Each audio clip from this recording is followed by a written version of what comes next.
Love this podcast? Support this show through the Acast supporter feature. It's up to you how much you give, and there's no regular commitment. Just click the link in the show description to support now.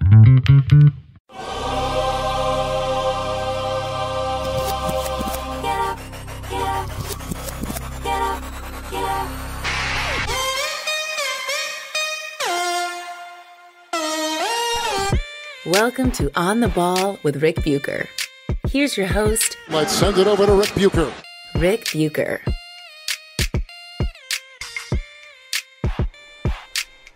This is On the Ball on the United WeCast Network, and I am Rick Bucher.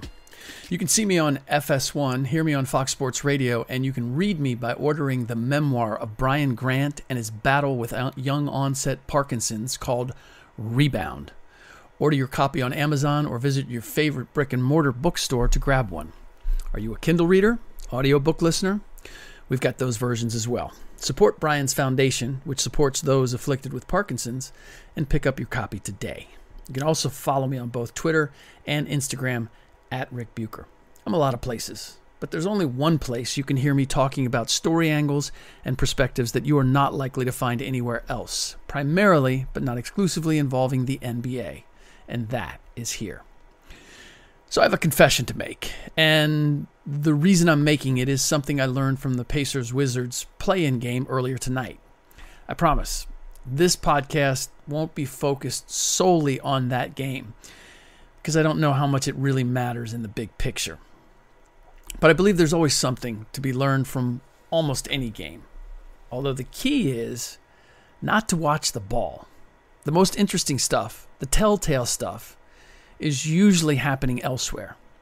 The player off the ball calling for it, not getting it and shaking his head, the coach calling for a particular play and being ignored, the big men under the basket jockeying for position, trash talking, one of them throwing a subtle elbow.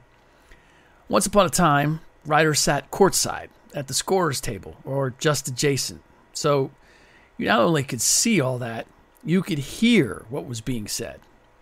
Even if you didn't write everything that was actually said, and there was a code that you only used what was relevant, and not necessarily a player using colorful language just because you'd heard it. It was understood. Athletes weren't always the politest of company in competition. Sounds so quaint talking about this now. The trade-off was, if you paid attention, you could learn a lot about relationships and cover the team more accurately. You could also find stories that I believe served the fan by being their eyes and ears. I'll give you one quick example.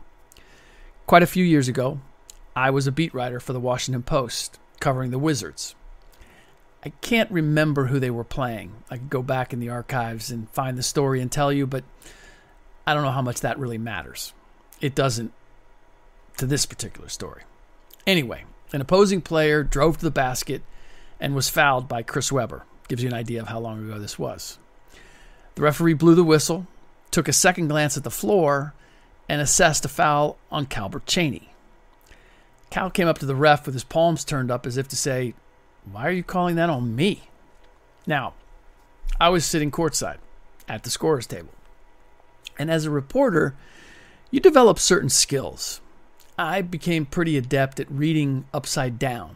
Better to be in someone's office, glance at their desk, and if their daily planner might be open on the desktop, see the name of someone they might have a meeting scheduled with. Keep valuable somewhere along the line. You also learn to read lips. I was pretty certain the ref told Cal that Weber had 5 fouls, meaning if he called the foul on him, he would have fouled out. This is another unwritten code. Refs at that time tried not to foul out stars if they could help it. Same went for if they called an iffy foul on a star. You could be pretty sure if there was another iffy situation, the star wouldn't get the foul called on him, or he'd be the beneficiary of an iffy foul at the other end. Makeup calls were a real thing. In the Lakers-Warriors game the other night, Draymond Green was called for an illegal screen that replay showed was a bad call. Now, what would have happened back in the day is teams would have gone to the other end, and one of the other referees would have cleaned it up. He would have called a questionable illegal screen or some other call in order to get the ball back to the Warriors. It was done in the spirit of fairness. Everybody understood it and was okay with it. You can blame or credit Mark Cuban with that practice going away because he was instrumental in having statistics kept on individual referees. When he heard then head of referees Ed Rush talk about managing the game, he took offense. Referees shouldn't be managing the game. They should just be blowing the whistle, calling what they see. It sounds good, and I'm sure most fans bought into it. But they weren't managing the game for a certain outcome. They were managing the game to make it as fair as possible. But once you threw in the statistics on what calls they made, how often they made them, etc., referees were subsequently graded on what they were calling and how often. Officiating games became a matter of staying in the margins. I suppose you can blame me for the redistribution of fouls going away, because while I was pretty sure the ref told Cal he was giving him the foul to keep Weber from fouling out, I couldn't just write that. I had to go to Cal in the locker room afterward and confirm what I'd heard. Cal, bless his heart, did just that. That led to me writing a story about the practice, which resulted in the league outlawing it. To be clear, Cal was cool with it once the ref explained what he was doing. After all, it was in Cal and the Wizards' best interest to keep Weber on the floor too. And I didn't write the piece out of disagreement with the practice. I just did it because it was part of the fabric of the game that I thought most fans weren't aware of. In the case of that play, I thought it was an understandable decision. It was a bit of a ticky-tack foul, as I remember. Overall, I was perfectly okay with referees weighing whether a foul merited a player being disqualified or not. This was also a time when referees had a lot of experience. They weren't as young. The whole crew was not as young as they are today. Besides, in some ways, that kind of elasticity with the rules still happens. LeBron James accidentally fumbled the ball in bounds in that same Warriors game. The referee stopped play, gave the ball back to LeBron, and let him inbound it again. If anybody asked or wrote about it, I missed it. The story I did for the Washington Post would be impossible to pull off today, with every interview being consumed by media collectively and only certain players being made available. Even in recent pre-pandemic times, it would be difficult because having a one-on-one conversation in the locker room these days is damn near impossible. Media are notorious for eavesdropping on other media members. Back in the day, when all the media who covered a team knew each other, you didn't do that. You knew that you didn't want it to happen to you, so you respected the space for others. It was competitive. We were all looking to break stories, to do our own stories, but we gave each other space. And I get why it's changed. Access is so limited, and the demand for content so great, and the crowd of media with a camera or tape recorder or a smartphone is so massive. It's a free-for-all. But there's no question it has definitely changed the terms of engagement. I salute anyone working as a beat writer today.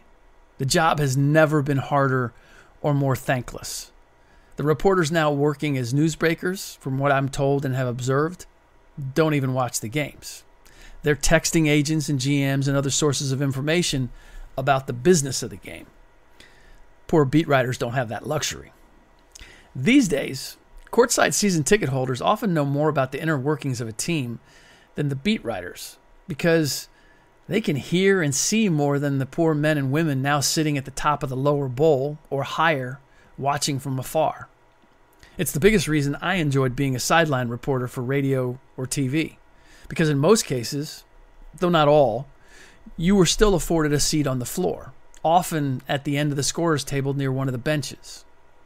In most cases, you couldn't use what you were hearing and seeing because TV sideline reporters just aren't afforded that many opportunities to be on air, and there's some more unwritten code about what you can and can't report during the course of a game because you are a broadcast partner. But playing that role provided me material and insight that I could use in my writing. Now, if you are a beat writer today with a keen eye, and if you know when to look where, you can still discover clues sitting 30 rows above the court, but it's a lot harder. This is what struck me a couple of years ago when I sat in a row up at the top of the lower bowl behind the beat writers. They were spending every free moment when the action wasn't going on checking their social media feeds for something someone might have posted that they missed, or composing a social media post themselves, or grabbing a screenshot or video clip to add to their post. It was all in the interest of serving the fan in real time, and maybe it was smart, sign of the times, using the eyes and ears of fans at home or reporters elsewhere, but it seemed weird. You have people in the building covering the game, but not doing everything to cover the game. Felt very surfacey. The moments when the action wasn't going on for me, when I was a beat writer, was an ideal time to watch interactions that weren't necessarily caught by the TV cameras. Owners, realizing how valuable that real estate was for selling to the ticket buying public, which I also get, moved the media up and away and added seats for the ticket buying public. Now, about that confession. Since I'm working more as an analyst and opinion giver these days, I generally watch games with the sound muted if I'm watching at home, for several reasons. One, there are broadcasters that drive me a little crazy with their commentary.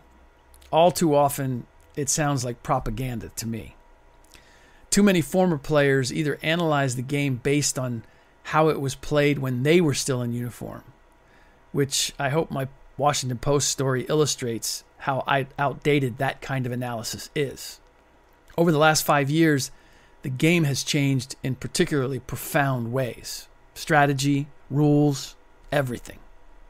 Hearing information dispensed to the viewing audience that is wrong bothers me.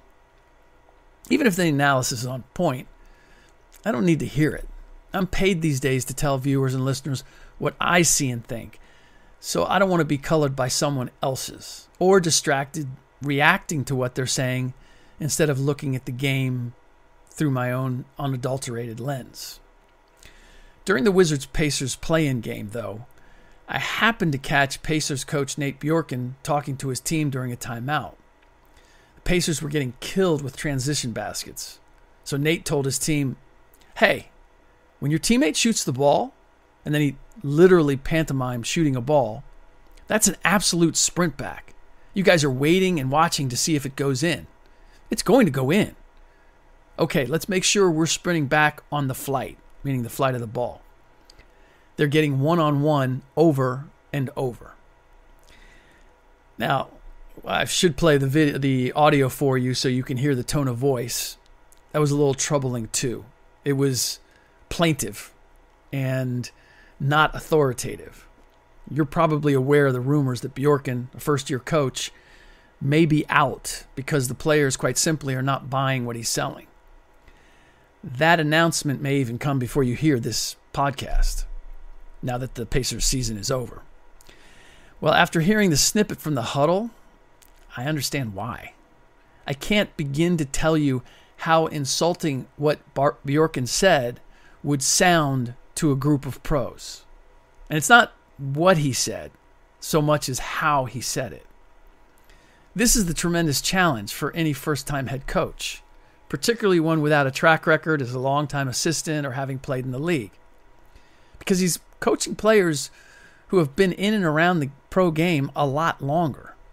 They know how the game is supposed to be played. They know what works and what doesn't. So there's an art in getting a coach's message across without sounding as if he's talking down to his players. Nate failed in that snippet, and I suspect it wasn't the first time. Bottom line is, players played as if they weren't buying what Nate was selling. This is also why I'm amused when I hear fans complaining about a coach's substitution patterns or rotations, because they have no idea what a coach is up against. In a lot of cases, they're not coaching with a free hand.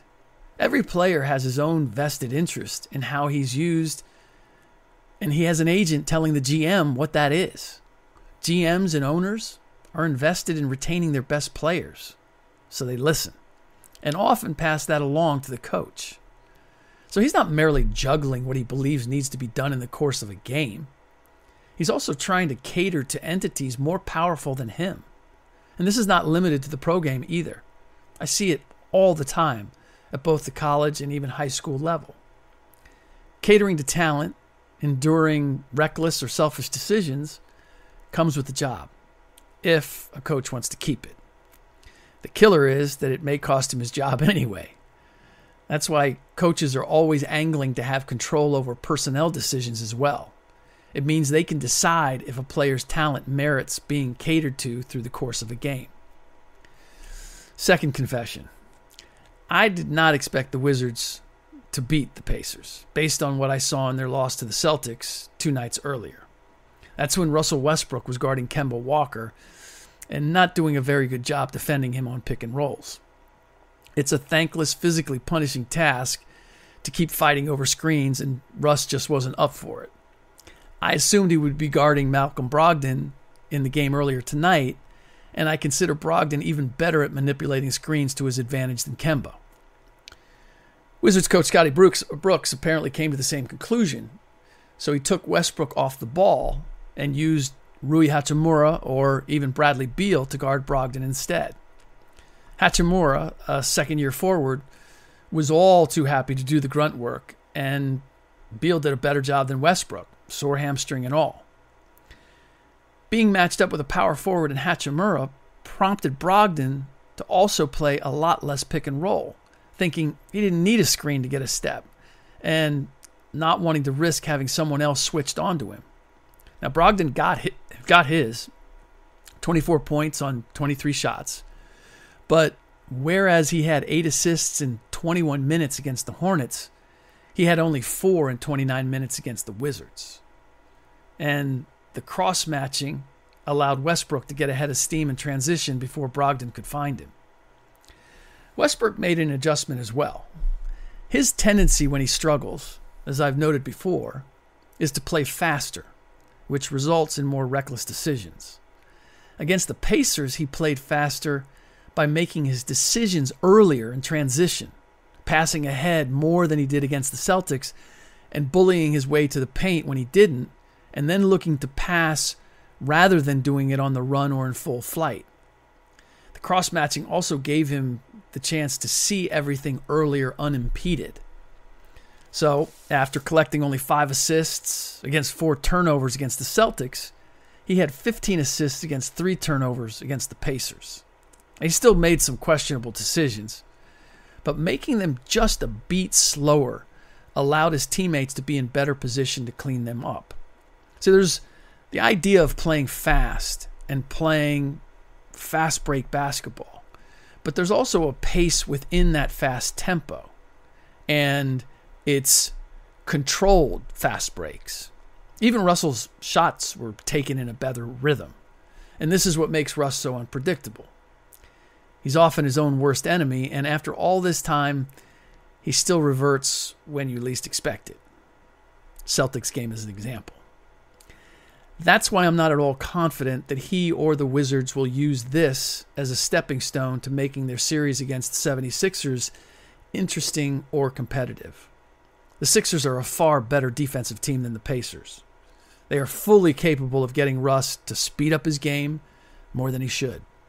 I can easily see him trying to combat their size and length by simply trying to outrun them. And I don't see that working to great effect.